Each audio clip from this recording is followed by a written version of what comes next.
You gotta sing for us to do that. Well, you can sing it. The first thing you do, subtract 32, 5/9. Yeah. Okay, so you will have to memorize that. Okay, it's not that big. And then the other one is completely opposite. You don't add or subtract first, you multiply. You don't use 5/9, you use 9/5, and then you don't subtract 32, you add 32. So if you memorize that one, you'll know that one. And then the other one is Celsius plus what? Celsius plus 272, or 273 is Kelvin. We don't have to have that. You can, if you want to, you can. You don't have to have the 0.15. Celsius plus 273 is Kelvin. What about Kelvin minus 273? That'd be Celsius, wouldn't it? I didn't even write that one down. And real quickly, because you're an honors class, I want to make sure you understand that your book does not even have 5/9 in it. It has like 0.4555 or something like that. If you look in those 7 pages that the author uses, they don't even have 5/9. Does anybody know what 5 divided by 9 is? It's what is it? I'm sorry, what's 5 divided by 9? It's like 0.6 or something. Okay, 5 divided by 9? What's 50 divided by 9? Or 0.5555. Okay, 0.5555, okay? So your book uses 0.5555, and here it uses 1.8. 9 divided by 5 is 1.8. To me, they've lost the idea of where these numbers came from, and I think I told you that the other day, how many steps are there between freezing and boiling water here? 180 and 100. What's the ratio between 100 and 180? What are the two ratios there? What's 100 over 180? What's 180 over 100? 5/9 and 9/5. That's where that came from. What do you think? All right, so let's go to the rest of the chapter, and let's finish this up here. I want to show you, and does everybody have a calculator with them? If you have a calculator, I'm going to show you some things here. This is something that we will do in, we have a lab based on this chapter. And what you're going to do is you're going to see a whole bunch of other people's measurements. And you might say to yourself, I don't understand it. Why did I not get the same number I did? And that's because people measure different. Some people make mistakes too. But anyway, let's imagine the student 1 and student 1 and student 2. Let's say they did the same experiment 4 times. Now, why would they do that? It happens in science all the time. You don't just measure something once. You don't do experiment once. You might do it 4 times and take the average. So let's do that first. What is the average reading that this person should put here? What should I put here as this student's average? Go ahead and figure that out and put it in a circle. Are you guys in stats class? So you know what mean is, right? The average. Okay, so go ahead and find the average. Add them up and divide by 4.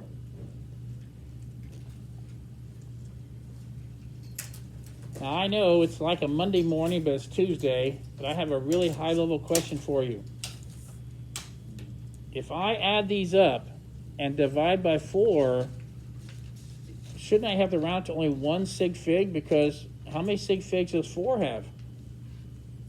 Are you going to round your answer to only 1 sig fig? Raise your hand if you think you are able to answer that question.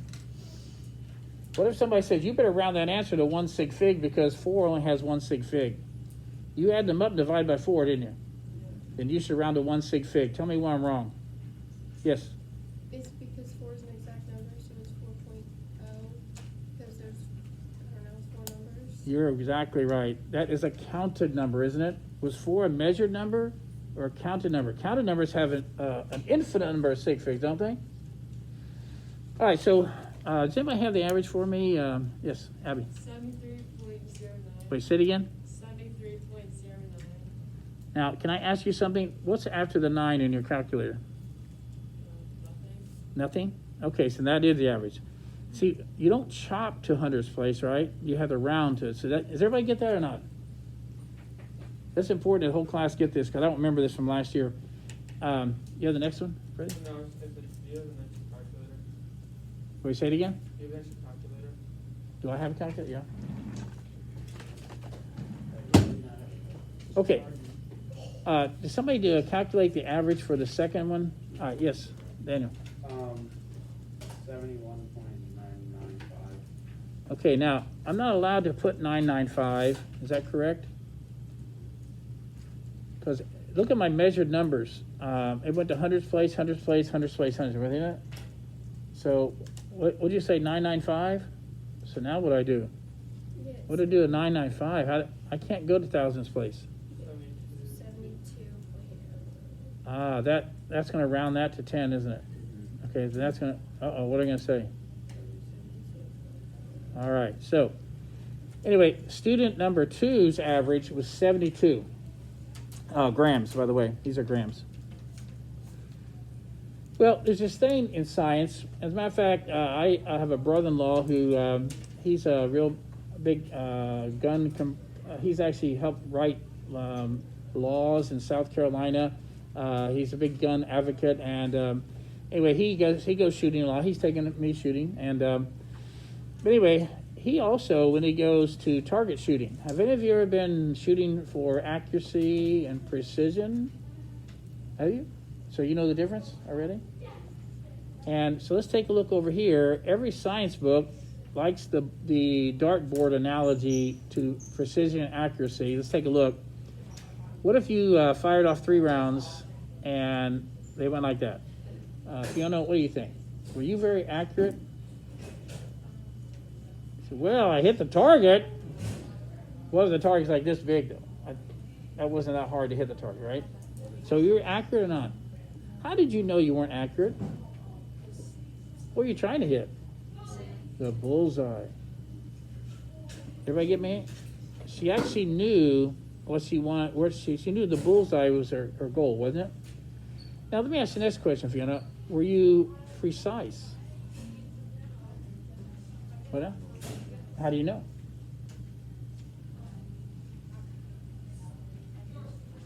Okay, so let me show you another person. Watch. What about that person? Were they accurate? No, they weren't very close to the bullseye, were they? But were they precise? Yes. What they're doing is they're doing something really well. Not accuracy, but they have a lot of precision, don't they? Because those shots are really close to each other. Now, maybe they have their sight off and they have to adjust their sight. But when they adjust their sight, they already have the precision. What happens when they adjust their sights? Then they're going to have accuracy and precision. So in the science world, the reason this company is still making these is they probably already have the precision thing down. They probably have it so when people buy this, they know if I use this thing, I measure something, I measure the same thing again, I measure the same thing again, I'm going to pretty much get the same number. That electronic balance, what do you think? I put something on there and I take it off, I put something on there. They have the precision. You pay for precision. But even that electronic balance knows that sometimes things aren't quite right. And so they give me, I had to pay for it, the school had to pay for it. They have a thing called a standard mass. It's 200.00 grams. And I want to make sure I protect it. And what I can do is I can put it on that balance and tell it, this is 200.00. And it's called calibrating. And I would tell the balance what 200.00 is. And then all of a sudden, I already have precision. And now I know I have accuracy. There's a company in Burlington. They are huge. They're huge. It's called LabCorp. And everybody who goes to the doctor and you have blood test or urine test or any kind of fluid or something you want to send it tested, they're probably going to send it there.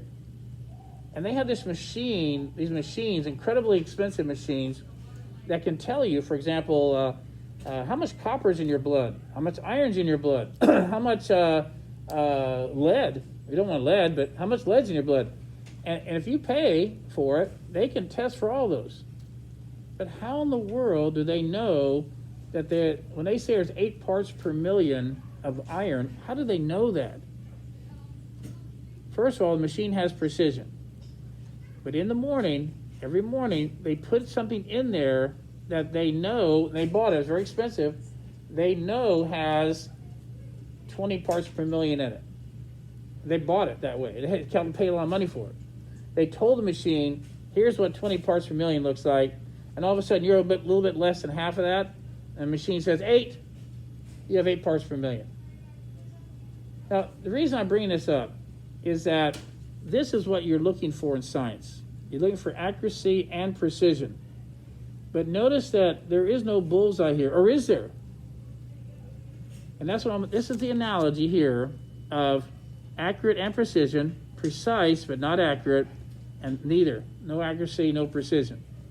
So let's take a look here. I want to show you, it just so happens that the true value, and this is something I wish somebody would have taught to me before I went to college, because some books call it the true value, and some books call it the what? The accepted value, the standard, the known. This is the bullseye. The bullseye is what you're trying to hit, isn't it? And some science books call it the accepted value, the true value, the standard, the known. And that's the same thing. What if I tell you that this is your bullseye, then who was more accurate? Who was more accurate? Well, accuracy always had to do with the bullseye. It has to do with the bullseye, you get it? And the bullseye was 73.00, and you were pretty close. So how do we mathematically figure out who's more accurate? And I couldn't squeeze it on this side, so I had to put it on the other page. But we're going to use this several times in science. I know you use it in physics a lot too. And here's our big equation here, and it's called percent error. We're going to do a percent error equation. Got that? Okay, now, some books will have absolute value bars here, and some don't. I'm not worried about that too much. But what would you put here? What is another word for experimental value? What was student one's experimental value? 73.09. Yes. It's what you got when you did it, right? And then what's another word for accepted value? True value. Or standard or known or bullseye, right? Now, if you take your value minus what you should have gotten, and everybody know about PEMDAS? Okay, in a calculator, I'm not lazy, but on the other hand, I figured out if you want to do it like the math teacher, you put parentheses around it, put that number, minus that number, parentheses, and then say divided by, but there's a faster way. I press one less button if I do this. Experimental value minus accepted, enter. Divided by this times 100, enter. It only saves you one button. But anyway, let's take a look. 72.09 minus what? Or 73.09 minus what? 73, enter. Or if you use parentheses, now you always divide by the bullseye. What was the bullseye? 73. And then the only reason you multiply by 100 is because what is 0.50 the same as? What's 0.50? What's your math teacher tell you? 50%. The 100%, the multiplying by 100 simply moves a decimal over to get percent. Okay, there's no mystery there. So what is student one's percent error? Wait, what is it? 12%. Is it 12? It's point. I don't think so. 1, 2, 3. 0.123? 2, 8, 7, 6. Yeah, I think you've already moved. I think you've already multiplied by 100, haven't you? It's not 12. That's not good. 12% is not that great. What do you think? Is this right? Now let's do the next student. Do this student. 72 minus 73, enter, divided by 73 times 100. What is the percent error for student 2? What is the answer for the? Okay, this is the experimental value. Oh, this one? Yeah. 0.123 or something. Is that right? Yeah. Did everybody get that? Would it be wrong if we wrote out all the numbers? Well, I'm okay with that, but normally I don't see how you can go past 4 sig figs there. I don't see how you could do that. So, all right, what did you get? I was wondering, can you explain what true value is again? Okay. In this experiment, there was another way of figuring out what you should have gotten, okay? What you should have gotten, and that's called the true value, also known as the known, the standard, like that. For example, if I put this on a balance, I put it on one side of the balance, and then all of a sudden I put something over here, what happens when the balance balances? If this is 1,000 grams, then I assume that the other stuff's 1,000 grams. This is my, what's a good name for this? This is my standard. This is my accepted value. Sometimes in chemistry, we will mathematically figure out what you're supposed to get, and then we'll do the experiment. And you can actually figure out mathematically what you're supposed to get, and then you do the experiment, you say, well, how good was that? How accurate was I? Did that answer your question? So, I made this up. I made this true value up. Okay. That's a good question you had. Where'd that come from? I made it up. All right, what is this person's percent error? 1.369. Okay, I'll just go that. So, which one's more accurate then? Student one. Left. This one, right? So you win. The more accurate one was student number 1. Now, here's the hard part. Here's the one that's going to be hard for you. I think you're okay on percent error. I think you can do that. On the test, they'll say something like, the student got blah, blah, blah, and the accepted value was blah, blah, blah, and you punch your numbers in, you get a percent error, don't you? I think you can do that. Here's the hard one. Who was more precise? Who threw their darts so that the darts were closer to each other than in any other? And I know not really darts, but what's interesting about precision is you do not look at the bullseye. The bullseye doesn't matter. So Student one. can you tell? Student one. You have to use the range. Okay, now what you do is you do not look at the bullseye, Just kidding, I lied. but how far away were each of these from their own average or from each other? That one's only by a couple percents. Yeah, so this one, so what we can do is, I don't know if I'll put this on the test, but when you get to physics, you'll have to do it. How far away was this one from your own average? So you say this minus that, then this minus that, and you'd find these, they called deviations. How far away from your own average were you? And then you find the average of that number, and you find out, hey, this student was better. So can we just look at it without using a calculator? Can you tell me which one you think is more precise? 72. He was only 100th off, 100th off, nothing off, 200ths off. What do you think? Yeah. So who was more precise? Who was more precise? Now, what's hard about these two words is that you want to look at the bullseye for both of them, but you can't. Believe it or not, here's a tricky question. I know it's kind of like Monday morning. Can you find the percent error of one reading? Can you find the accuracy of one reading? I keep looking at your faces, so. Could I put one of my readings, if I only did the experiment once, could I find my percent error? Yeah. Then I would know my accuracy, wouldn't I? Can you find the precision with one data point? No. Precision is how close a group of numbers doing the same experiment are to each other. How close are they to each other? Everybody get that? It has nothing to do with the bullseye. So this person was not that close to the bullseye, but they had a great precision. And if you ever go shooting, and you can shoot they're called a cluster. Did your parents use the word a tight group? Yeah. Tight group, is that what they call them? They have different names like that. If you had a tight grouping, that means, wow, you're really good at precision. Now all I have to do is make sure that when you shoot a gun, sometimes people, when they shoot a gun, you know what they do? When they pull the trigger, you know what they do? They pull it. Some people always pull it to the right. And so if I can get you to have a better stance and pull it, right, then your tight group could then move over to the bullseye, couldn't it? Okay. Thank you. Okay. I have no idea if I'm frozen. Let me see if I'm frozen or not. What do you think about that? You got this down? All right. So when you see about those two words, accuracy and precision, that's a very big science term here. I want to show you two other things. If you happen to be in my STEM class, you already know this, but there are two words that start with a Q that if I take a college physics class or if I take a college chemistry class, these words will always show up in the chapter called measurement. And one is called quantitative and one's called qualitative.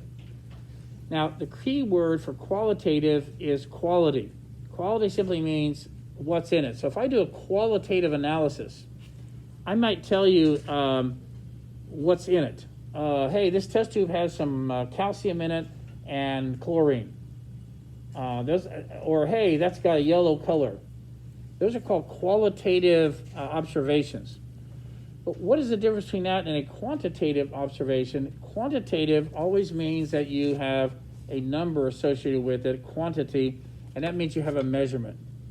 So if I said, I hope this never happens to you, but if you get caught in a car and the police pull you over and there's some kind of a bag with white powder in it in that car, and you said, I don't know where that came from, they'll go to the back of their trunk, and this police officer who may not have ever taken a chemistry class at all in college, maybe not in high school, maybe, they'll take the bag and they'll go to the back of their trunk and they'll get an indicator chemical. And they'll take a little bit of that white powder and they'll put this on there, and if that indicator turns purple, then you're going to jail because they know it's cocaine. So what kind of an analysis was that? Qualitative or quantitative? You know, all they know is it's cocaine. Then they'll send that to a very sophisticated lab, probably in Raleigh or Charlotte, and they'll use a very expensive machine, and they'll detail that cocaine down to the impurities that might be in the glassware. And it'll get all kinds of numbers. And what kind of analysis would that be? Quantitative. Okay. I mean, here I am in college, and we were supposed to do I had this class. They didn't even call it chemistry. They called it quantitative analysis 501. It was a high-level class, and I wasn't even sure what, but my advisor said, we got to take that class to get your degree. Okay. And it was all about measurement. It was all about, in the science world, when you measure something, how do you know you're getting the right number? How can you trust it? It was called quantitative analysis. And we used all kinds of machines and things, and you had to know what a standard was or known. You had to do percent errors and stuff like that. All right. Well, I'm gonna wrap up the chapter. Let's do the last part of the chapter, and this will be about it for me. I'm pretty sure this is going to be it. Let's take a look at this page right here. All right. What I would like you to be able to do, there are some questions in the back of the chapter that ask you to estimate. Next chapter, I'll show you how to actually really carefully convert one kind of unit to another. I'll show you that, okay? But for this chapter, they want you to be able to estimate metric units. So let's see if we can go here. Ready? You have no excuse. The rest of the world knows all of these. And you could say to yourself, well, I don't really care about them. I'm not going to go. I'm going to stay in North Carolina the rest of my life. You don't know that. You don't know if your business is going to be dealing with, your whole business could be sending things to France or South America, something like that, right? And so you can't put your head in the sand and say, I'll never need to know metrics. It's just not the case. So let's take a look. Everybody in the world knows how to estimate a gram. How big do you think of the gram is? If I gave you something, could you tell me if it was a gram or not? So how big is a gram? So if you look at this picture here, they have not a jumbo, but a regular paper clip. A regular paper clip is about what? A gram. Okay? Now, let's go up the list a little bit. It just is a coincidence that a nickel, which is a 5-cent piece, is about almost exactly what? 5 grams. So what would a quarter be? 25 grams. There's your mathematical mind again. No, it's a little more than 5 grams. So, but anyway, I get it because I knew you knew a quarter was 5 nickels, but a quarter is just about maybe 5.3 grams, something like that. Now, let's go down here. Why in the world would there be a picture of a doorknob? There's a doorknob right there. But what are you supposed to know about a doorknob? It's about 1 meter. It's about a meter. Everybody in the world knows about what a meter is. Meter. And a meter stick is just a little bit longer than a yardstick.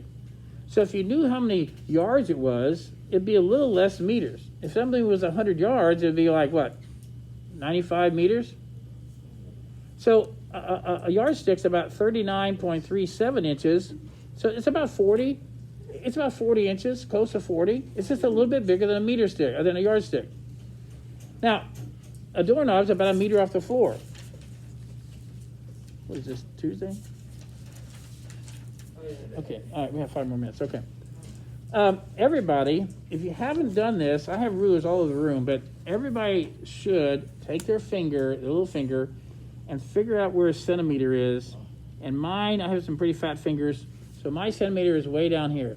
Some of you, your centimeter is way down here, get that?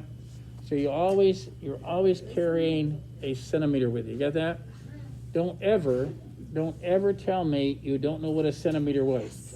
Don't ever look at this ruler and say, which side do I use? Which one's centimeters? Well, let me see your little finger. If anybody here had the little finger that big, that wide, I'd like to see that. Will we get extra credit for that? No. I'm saying, don't ever come to me and say, which side is centimeters? Okay. All right, next. A dime. Why is there a picture of a dime here? Because it's a approximately millimeter. It's about a millimeter. Ah, Okay. All right, next. I'm going to draw a mile. If I draw a mile, well, you know what I mean. It's to scale. If I draw a mile and I say, now draw a kilometer next to it. Some people say kilometer. It's killing me. Is it? What do you think? It's, Okay, now we go halfway and go a little bit further than halfway. And there's a kilometer. So a kilometer is about 0.6 of a mile, a little more than half a mile, right? Now, I'll show you a little fraction. Remember how in temperature we use 9/5 and 5/9? If you ever go around the world and you want to convert sort of easily, 3/5, 5/3. I also know that if my car goes 100 kilometers per hour, 50 miles per hour. that's 60 miles per hour. Now, watch here. Watch now. Let's say you go to Italy as a senior, and they tell you that it's going to be 20 kilometers. You say, how far is that?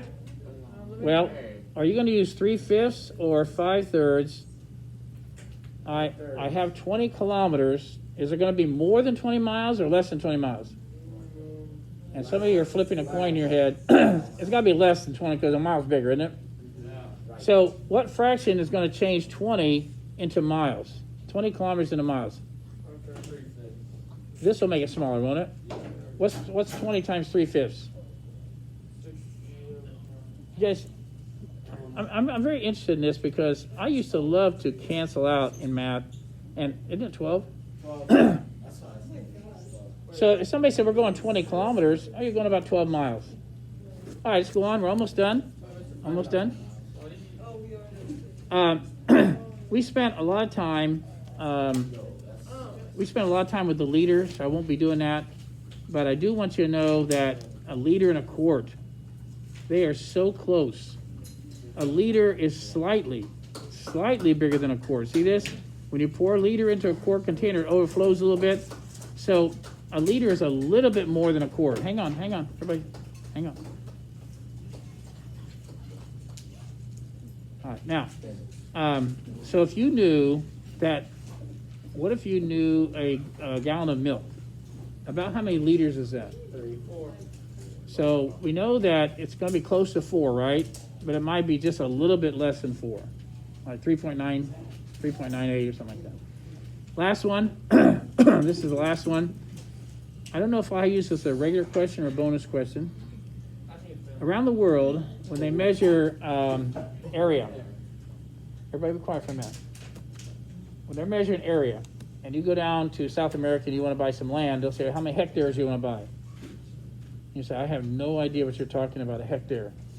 and the rest of the world does know that. I'll tell you why I like this, because a hectare is a square, and a hectare, each side is a hectometer long. So how long is a square? So if I were to take 100 of these, go that way, and 100 that way, 10,000. that would be 10,000 square meters, or a hectare. See that? And a hectare is about 2.5 acres, in case you were wondering. We're the only country that actually uses acres, right?